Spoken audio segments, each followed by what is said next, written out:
stop drinking right away like that, and you might want to taper off depending on, how much you are drinking. If drinking is your choice, I mean, drinking is my choice, and if you can't relate to me, I'm sorry, but it's very similar to other things, and addiction to me is addiction. So I hope you don't judge me. Yeah, no, that's funny. But back to Mark's story. He was saying those things, and I could identify with them. And like I said, if I was in that basement, there'd be stuff hidden all over, and the wife would only see a couple drinks. I've done that before. I'd run home, and I'd have a couple bottles hidden in the bathroom. We've all had some bottles, and the drinkers can relate to this. We've all had some bottles hidden somewhere. We'd go to the bathroom, kill it, and then come out. And, why'd you take your beer in the bathroom? Well, I don't know. I was just drinking it. Because I just wanted her to see me going with the beer and come out with the same beer. No, look, this is the same beer. I'm just drinking beer tonight. Not fooling anybody. And especially if family members or friends are calling you out, like, hey, we think you got a problem. It's not because you're the cool, collected guy over there just having a couple drinks in the basement. First of all, that sounds like a lot sounds like isolation to me. A lot of that does. And I just want to watch TV. Yeah, you don't have to watch TV. I don't ever watch TV anymore.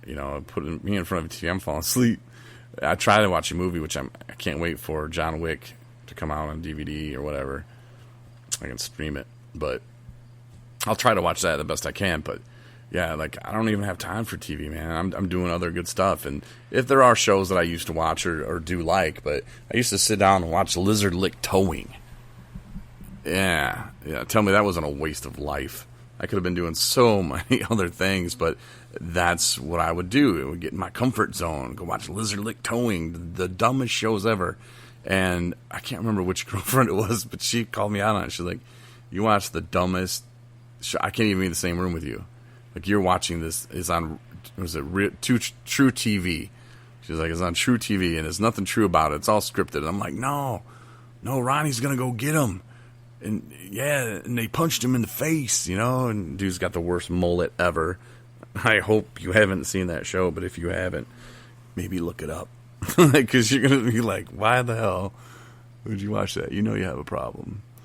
But there's nothing wrong with a couple drinks for some people, but for me, like I said, I can't do that. And then, I don't know, I'd say if you're having a couple drinks every single night, it's going to turn into more. That's what alcohol does, in my opinion and in my experience. So be careful with that, Mark. Sorry, I didn't mean to call you out by name, but I kind of did. I hope my advice did help a little bit, Mark. And like I told you last night, it's a long, hard journey, bro. And it is a journey. And at the end of it, you're going to feel way stronger, and you're going to realize what you've been through. And hopefully you don't have to lose too much. And hopefully you can just nip it in the bud right now. Go talk to a doctor. If you're doing the same thing Mark's doing, if you're struggling with something, go see your doctor. And there's no need to be ashamed either. I used to be ashamed to tell the doctor, oh, I'm drinking and I'm an alcoholic. And there's no need to be ashamed. And especially what you're trying to do, you're trying to better your life. You're trying to live life again. You're trying to feel again. You got to pull yourself out of it. You can't do it alone. So don't have any shame. Don't be ashamed. Don't have any fear. You're in recovery, baby. It's all good. It really is. And you might lose some things along the way. Hopefully they're just material things. You don't want to lose your family. You don't want to lose your wife. You don't want to lose your friends. She might even take your dog. You don't want that to happen. So just think about that and stop defending alcohol. Stop defending your drug of choice. You don't need it. You're going to feel a little sick probably. That's okay. It's better than sitting in a hospital handcuffed to a bed and going through the DTs and just, and then the nurses coming in weren't even my nurse, but they knew me by name. Hey, Corey, you're our favorite drunk guy that comes in here. And I'm just feeling like I got hit by a truck, just wanting it to stop. And I've been feeling like that for probably 13, 14 hours, just make it stop. And they say they give me, I can't remember what it's called, but they gave me some kind of little pill, and you're supposed to like let it dissolve in your mouth. This will help with the nausea. No, it didn't help. Nothing helped. Nothing helped one damn bit. But, you know, if you're, depending on what your drug of choice is, you know, they can give you some stuff to kind of help it a little bit and make it a little easier. But being handcuffed to a bed, hot in the hospital, not where you want to be, I'm telling you. It was not fun. It was horrible. So, you know, if I can do that and come out the other side, so can you. There's nothing wrong with it. It's just part of my story, and it's a journey. And I feel so amazing that I've actually come out the other side. And some might say, well, you're saying that a little premature, buddy. You got your 8 months coming up. But I don't see any situation where I'm going to grab a drink and think that's going to make it better. And not one. And they also say, well, don't say that you're never going to drink again. Why? Well, because you'll...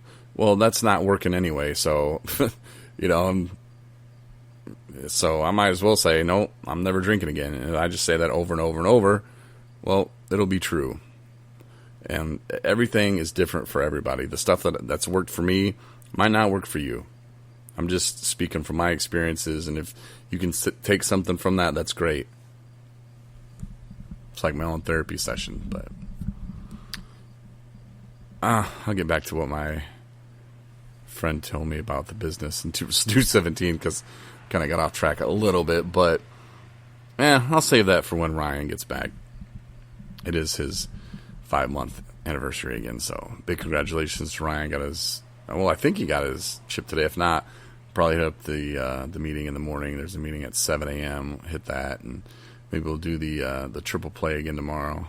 We did it last Monday. We hit a meeting at 7, hit a meeting at noon, and then we hit a evening meeting at 8. So we'll see about that, but check out if you need resources. If you do need help, check out the resources section. There's the Recuv Hub. That'll tell you if there's a facility near you and if they have beds open. They have local resources. There's everything from therapy to detox. You can look it up by state. There's info there for you at 217recovery.com. And, of course, the event coming up on Thursday, or not this Thursday, but next Thursday, the 22nd, in Traverse City at the Park Place Hotel, is Rethinking Addiction. It's going to be a little workshop. And we're actually going to be in Traverse City on Tuesday talking with Kate. She's from ATS, Addiction Treatment Services in Traverse City. And she'll tell you more about it, and we'll learn more about it from her. And Laura will be talking with her tomorrow about mental health. And she's going to meet us at the meeting in Charlevoix, too. So, pretty exciting week coming up. Looking forward to it. And thanks again for listening. If you haven't listened to any of the other podcasts, you can start listening to all of them tonight. You can actually go back to the very beginning, like 4 months ago, and start listening there if you want. You'll hear some of Rob and Matt. Matt's got some funny stories in there, too. But check it out, 217recovery.com for your resources. And we'll talk to you again with Laura tomorrow. See you.